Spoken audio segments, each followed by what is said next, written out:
Ketemu lagi kita di aplikasi Post Aplikasi Manager. Session kali ini ya kita akan membahas tentang penjualan. Penjualan yang akan dilakukan oleh kasir. Oke, langsung aja kita login sebagai kasir.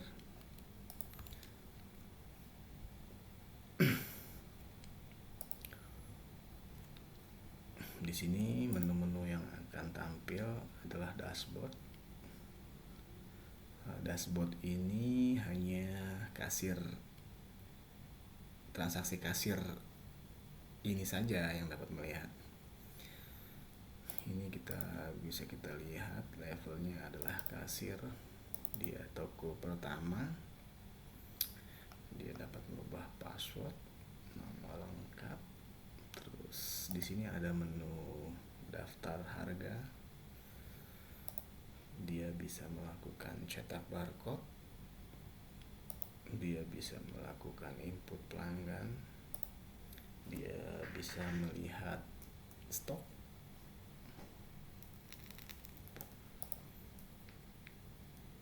Terus di sini dia dapat melakukan penjualan. Nah, penjualan di sini ada pesan untuk membuka register dulu. Jadi dia harus, sebelum dia melakukan penjualan, dia harus melakukan open register. Dan open register itu sendiri hanya bisa dilakukan oleh user supervisor. Dari supervisor yang akan membukakan register. Jadi dia tidak bisa sembarang jual, dia harus mendapatkan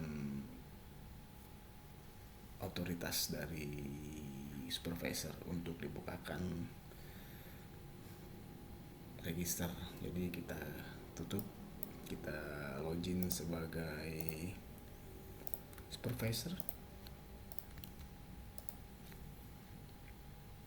Nah, supervisor di sini dia akan membukakan register untuk kasir email. Di sini bisa pilih meja. Dia pakai kasir yang mana, register mana. Oke, ini default cash di tangan ini. Sebelumnya sudah kita jelaskan bahwa untuk dikonfigurasi cash on hand kasir itu berapa. Jadi di sini defaultnya yang sudah dikonfigurasikan sebelumnya. Oke, kita simpan. Nah, di sini user email sudah dibuatkan, registernya ada. Ini statusnya open. Jadi kalau yang close ini berarti sudah di close. Jadi dia bisa membuka kasir.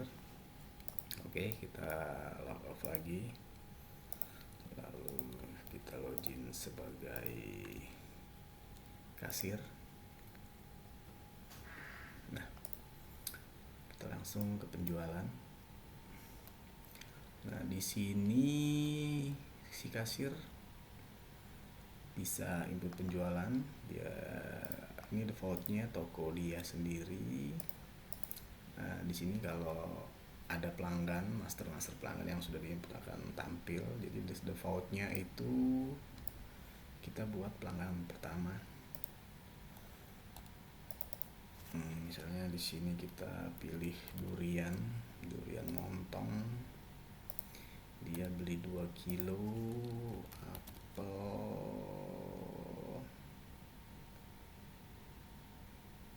apa ya? Ini aja deh. Apel apa ya? Atau banyak sekali ya. Oke, ini saja. Ini 2. Ini per kilo ya. Ini variannya per kilo. Kita bisa juga memasukkan produk secara manual atau secara barcode. Di sini juga bisa dimasukkan barcode timbangan. Jadi timbangan itu dia punya barcode sendiri. Kalau kita ada timbangan itu dia akan mengeluarkan, jadi barcode-nya bukan satuan, jadi dia itu pecahan. Misalnya pembeli ada yang beli sekilo setengah, sekilo, jadi nggak pas dengan satuan yang sudah kita setting. Jadi bisa juga dimasukkan. Sementara ini karena kita tidak ada timbangan, kita satuan saja. Jadi di sini kita bayar kalau sudah selesai. Nah, di sini kita ada pilihan cepat yang langsung sesuai dengan total transaksi atau uang apa namanya ya, uang cash 100.000, 50.000, 20.000. Nah, oke, di sini kita coba misalnya pilih cepat aja, dia uangnya pas gitu ya, kita simpan. Oke, dia akan langsung mencetak. Misalnya kita coba lagi durian montong lagi, durian kupas. Nah, ini 90.000, kita pilih 2. Nah, di sini kita juga bisa memilih tipe bayar, kredit, debit, transfer, voucher. Vouchers yang sudah kita jelaskan sebelumnya, dia kita juga support. Dia hutang juga disupport.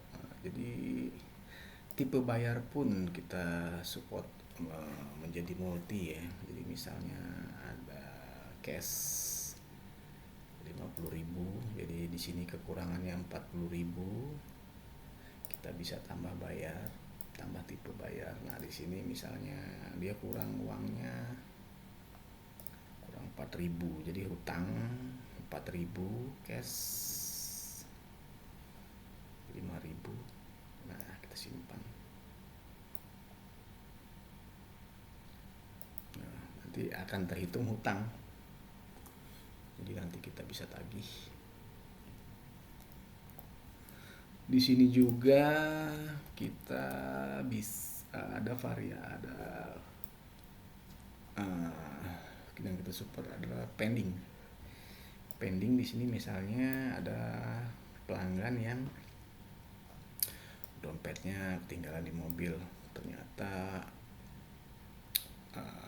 customer sedang banyak, jadi tidak bisa menunggu lagi, jadi kita duluin customer berikutnya. Jadi customer yang sedang ini kita yang bikin statusnya pending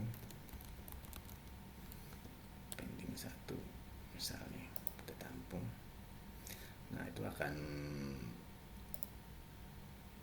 tampil pendingan, jadi nanti bisa pendingannya bisa banyak ya. Di sini akan keluar list kalau misalnya banyak pending. Kita bisa panggil pendingan. Nah, tadi misalnya kita sudah lakukan transaksi berikutnya, ternyata si orang tadi datang lagi, Pak, yang tadi kita bisa panggil lagi. Oke, di sini langsung bisa kita bayar. Di sini misalnya 100.000 kembali 10.000, kita bisa simpan. Oke, kita tutup. Misal di sini juga dia bisa melihat daftar yang sudah dia jual, misalnya untuk melihat nih, mungkin kadang-kadang di kasir itu tidak bisa ngeprint atau apa, kita siapkan fasilitas print ulang di sini untuk melakukan print ulang jika ada trouble di printer. Biasanya sih ada ya trouble di printer, nanti print ulang. Nah, setelah selesai nanti si supervisor itu akan menutup. Jadi untuk kasir seperti ini saja, dia hanya fokus di penjualan. Jadi dia tidak bisa melakukan konfigurasi atau yang lainnya, dia hanya fokus di penjualan saja. Adapun untuk yang melakukan closing itu adalah si supervisor itu lagi. Kita login sebagai supervisor lagi.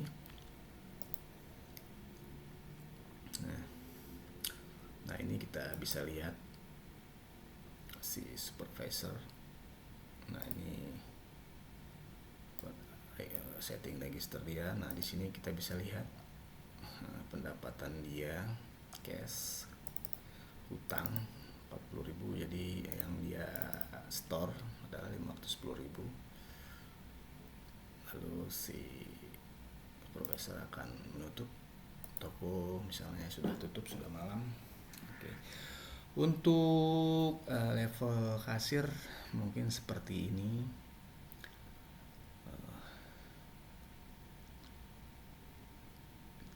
Terima kasih. Kita akan ke episode berikutnya.